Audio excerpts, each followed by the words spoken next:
Hello, everyone. Welcome to the Redmen TV. My name is Dan Clubb. I'm delighted to be joined by former Liverpool defender and Liverpool legend. Ahead of the Legends taking on Chelsea this weekend at Anfield, I've got Sami Hyypia with me. Sammy, how are you, mate? You okay? I'm good. I'm good. Ready for the game. Yeah, absolutely. You're more than ready for the game. You just come straight off the ice hockey court, rink, however you want to describe it. You are fit and firing, ready to go, ready to face Chelsea again. Reunited with our rivals 20 years on, of course. This is the ninth Legends fixture, raised over 7.5 million. You must absolutely love being a part of these games.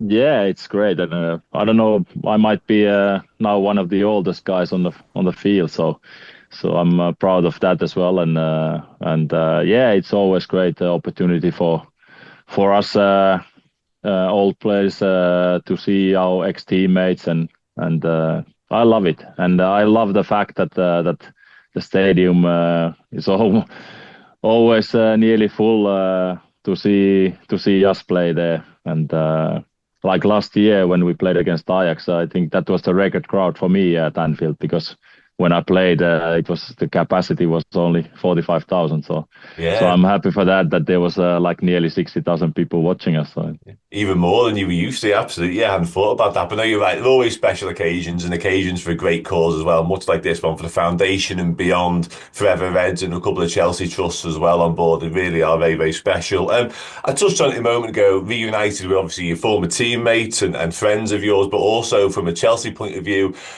reacquainted with some of our rivals 20 years on.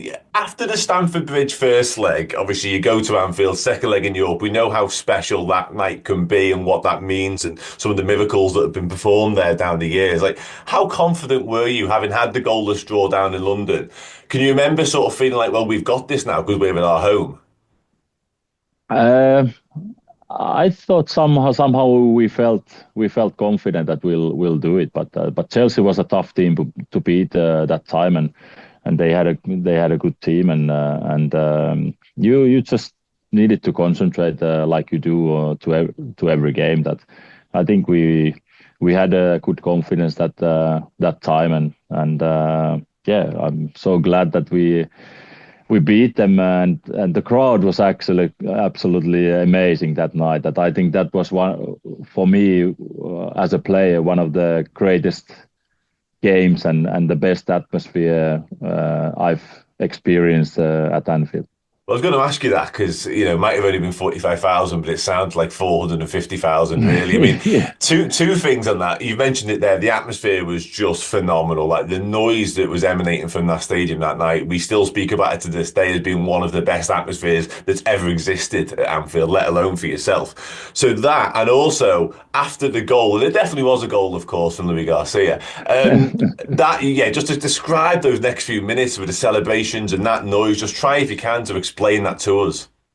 Yeah, I think from the start already, the atmosphere was like that. That communication on the field was a little bit difficult because you couldn't hear someone from 10 yards out. So that made it a little bit maybe more difficult for us. But as a player, I always liked that the atmosphere when the atmosphere is great, then you maybe give more of yourself as well. That it for me it didn't matter if they shouted for you or against you. That when the atmosphere was good, then I loved it, and of course it was a goal. I think Luis always says that when he meets Mourinho somewhere that he always reminds me, no, it wasn't a goal, and yeah, but it was definitely a goal, and the other option for that was that penalty for us and check red card. So that was the other option. So I don't know if Mourinho would have wanted that more than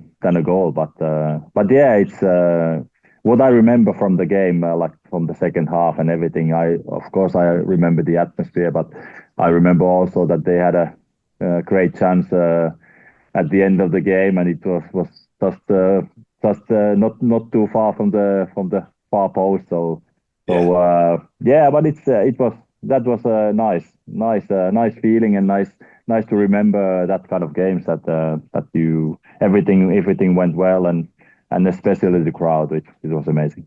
Yeah, absolutely. Yeah, two clean sheets, obviously, and going through to the final, and obviously we know what happened thereafter. But you're right to bring up the Idigal Johnson chance. Yeah, that was a little bit too close for comfort for me, Sammy, watching it. I'll be honest with you, mate. Yeah, I'd rather you or Jersey dealt with that first time next time around if we get the opportunity. But yeah, all's well that ends well. We got away with it. Just want to touch on one current centre back, if you like. Now, I'll tell you this now I'm speaking to you. You were my defensive hero growing up. Absolutely adored watching you play for the Reds. It was unbelievable. Absolute rock at the heart of the defence. We've got one now, of course, in Virgil van Dijk. I wanted to ask you just obviously how brilliant he is, how imperious he is at the back. But more importantly, Sammy, I wanted to ask you about the captaincy and just how impressed you've been with his leadership from back there. Because obviously that's something that you did as well during your time at Anfield. But he's taken on the armband as brilliantly as he does everything else, really.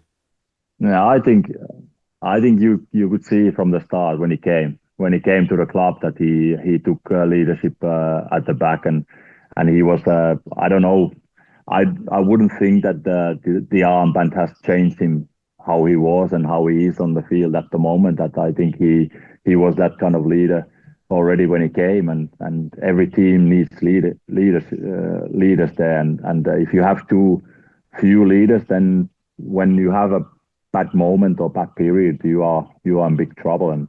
And he's been tremendous. I think in every area of the game, he's great in every area. And yeah, I would have loved to play along him for sure. And maybe I have a chance. I need to keep myself fit, and when he's in the coming to the Legends games, then later on, that then hopefully I'm fit enough to to play even 5 minutes with him. Yeah, that's a centre half partnership I would have loved to watch. We never would have conceded, Sammy, ever were you alongside Verge. On that note, actually, I did want to ask you if you don't mind, like centre back partnerships and the importance of them, really. The backs, obviously, you played alongside Stefan Honcho and Jamie Carragher, amongst others as well. We've seen Virgil alongside Ibu Konate, Joe Gomez at times, Joel Quanta as well. Like that relationship and that understanding of each other's games that you form, how crucial is that? It's very crucial. You can play with a player who thinks differently about situation than you. You can play with that kind of player, but it takes more time to tell. That it takes more of that you talk about situations with each other, and what the other one expects. But I must say that when I first played with Stefan, for example, I thought that we played with each other for 5 years already. It was just like we Natural. thought so similar about things that you you knew that what the other one was going to do in different situations, and then you can position yourself with that. And I think that if you have that kind of with Cara, I had the same. That it's we thought about situations a similar way, and that was easy to play with him. So if you have that kind of partner who thinks similar how to solve situations, then it's always easier. And yeah, we have great centre backs at our club at the moment, and hopefully Virgil will stay for a few years more. Yeah, hopefully.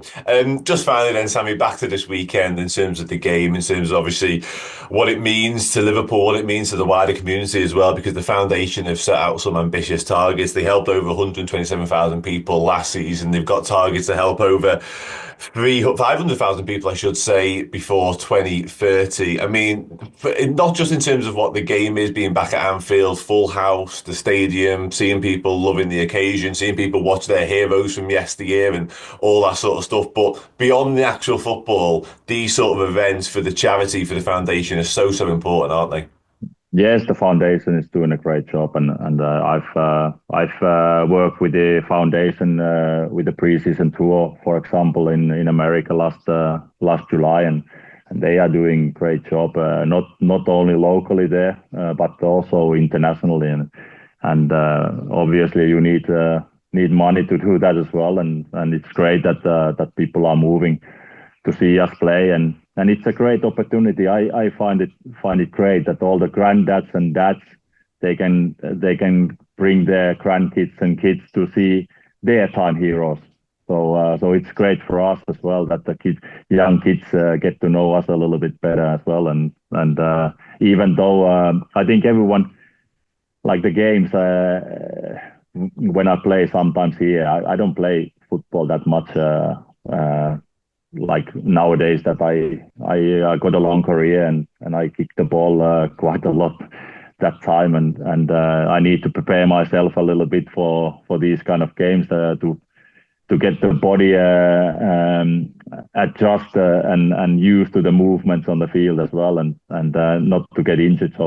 So maybe the tempo is not like the Premier League in these games, but I think for us or for me the tempo is enough, and yeah, it's great opportunity to play at Anfield for sure. That I had great 10 years there and always when I go on the field it's a special occasion and when I will go to watch games and people sing "You'll Never Walk Alone," I get goosebumps or every time and now I can be on the field and when that happens, so it's a great Yeah. occasion for me as well, but like I said, the foundation is doing a great job to help the ones who need help and all the soccer schools internationally for homeless people and homeless kids and so it's tremendous and I want to be part of that for sure.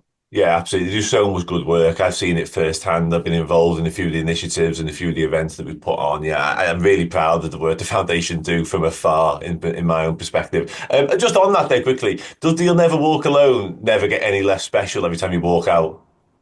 No, it's never getting less special. That it's always the same. When I and not my days that we were still in the dressing room when people were when they played that and some stage they changed it that both teams are already on the field when it comes and I think it's a special for everyone and when I first heard it it was I still remember that day.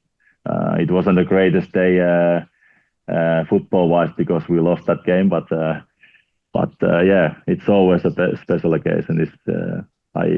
I somehow never get used to it that I get goosebumps every time. Absolutely love that, Sammy. Absolutely love that. And why should people come and watch on the weekend? Tickets are still available. We'll put a link in the description. We'll put links everywhere we possibly can. But yeah, tell people why you should come. Obviously, not just support the foundation, but I'm sure that competitive edge is going to come out of you and the rest of the lads and try and win a game of footy as well. Yeah, of course we want to win, and I don't know exactly what kind of team Chelsea can put on the field. I haven't followed anything but I'm sure that we have enough quality that we can win the game. That's the plan. Sammy, top man, thanks so much for your time. Everybody else, thanks for Thanks watching. a lot. Thanks for listening. Take care. I'll see you soon.